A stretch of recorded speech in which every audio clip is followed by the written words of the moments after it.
Here we are again. Hi. As you can see, we're decided to do 2 videos in one because we haven't changed. So yeah, this is my third YouTube video today, guys. Brilliant. Oh, right. So paper 2 is the second English language paper because clearly it's paper 2. So we're going to quickly run down top tips for each question. Yeah. So question 1. It's very excitable. Right, question 1 is you having to literally shade 4 things that are true. So again, AO1, explicit, implicit information. You'll get certain lines to look at. Again, make sure you look at only those lines. Please draw a line. And then you pick 4 things that are true, shade the boxes. Yeah. Remember, for this question, it is optically marked. They scan it through. So don't shade it in unless you're 100% sure. I would tick or cross the A, B, C, D first, double check it, and then shade it in after. Okay. Yeah. And also, it does come up, or it should, again, we don't know because AQA, but it should come up in the right order. So whatever the last one was that you know is definitely true, go back to that and read from there, and it should help you figure out the next true statement. Grand. Question 1 done. Yes, that's right. When it rhymes. I know, right? Question 2. Question 2 is the one that most people seem to find very difficult. Yeah. It's worth 8 marks. You should spend 10 minutes on this question. And it's about your ability to synthesize, which means combining information you've learned from 2 things together. And people do not do that. They look at 2 things separately, and when it does come together, it's just a bit mangled. Yeah. So you need to make sure that you're actually having comparisons, people. Yeah, just make sure whatever you've linked together, it's definitely a comparison or a contrast. Just use the right connective. Use PEI, so make a point, give evidence, and then infer.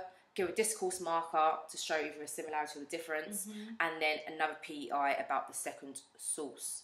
And then I would say an L to link them back, just to make sure you actually got those comparisons in and you're making a comparison between the 2.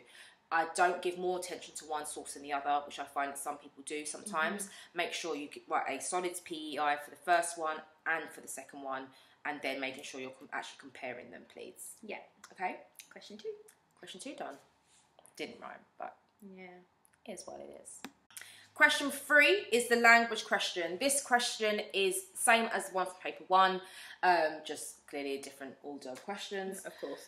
So again, you're looking at subject terminology. You're trying to get in there effects that this has on the reader using PEE. So points, try to get in subject terminology within your points. Give evidence that's embedded if possible and short and sweet. And E would be the effect that this language has on us as a reader and just, you know, the connotations of that word in relation to the question and blah, blah, blah. Yeah. Your standard language analysis question. You've done it 1,000 times. Exactly. Did it for literature, did it for paper 1. You got this. Exactly. Yeah. Question 3. Done. Okay, question 4. Okay, so question 4 is your 16 marker, your final question for section A of this paper, and it's really looking at the writer's viewpoints on whatever topic you're asked to look at. So you've got to make sure you look at beginning, middle and end of each source and just compare their attitudes. Don't start in the middle. Start from the beginning. How they both feel at the beginning, how they both feel in the middle, how they both feel at the end. Bam, bam, bam. Can't remember? No, you remember us. Bam, bam, bam. Oh, they're going to go into that exam like, what the hell? Imagine in their seat by themselves. Right, anyway, beginning, middle, end. And you compare their attitudes. So compare, if they've got a similar attitude, look at the way they're kind of expressing it. If they've done it in a different way, and there you can pick up the use of the writer's methods and how that affects the reader differently.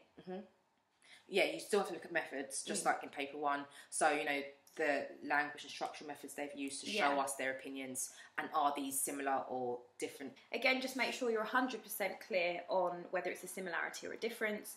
Use your comparative connectives. You're not going to get the marks without them. So it's true.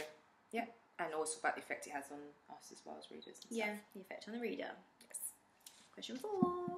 And question 5, the last one. Again, this is worth 40 marks.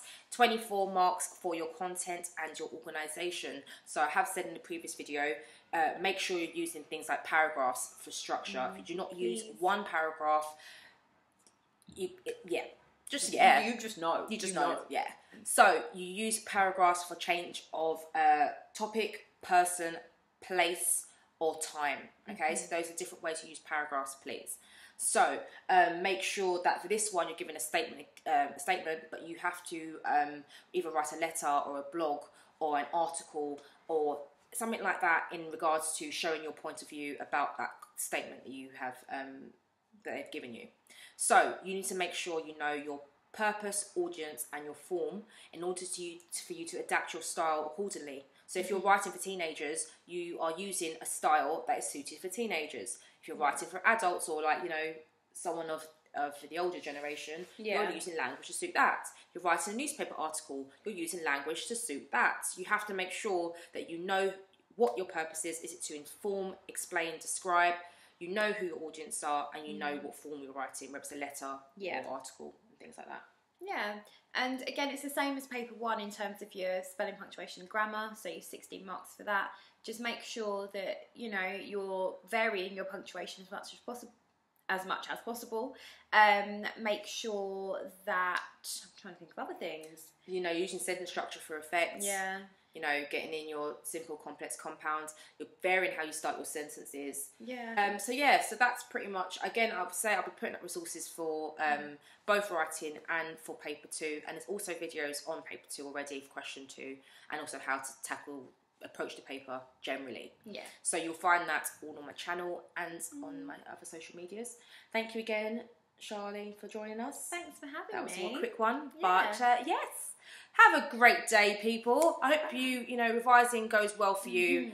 I know it's a stressful time. You're nearly there. You're almost there. Look, we've got bags too. All right, we're feeling it. So much concealer. Try to remain positive. Honestly, have negative thoughts, have negative outcomes. Yeah. So you just have to try and remain positive. Yeah. And we are here for you. Yeah, we're here. We're here. So leave us a comment. We'll comment back. Exactly. We'll get back to you.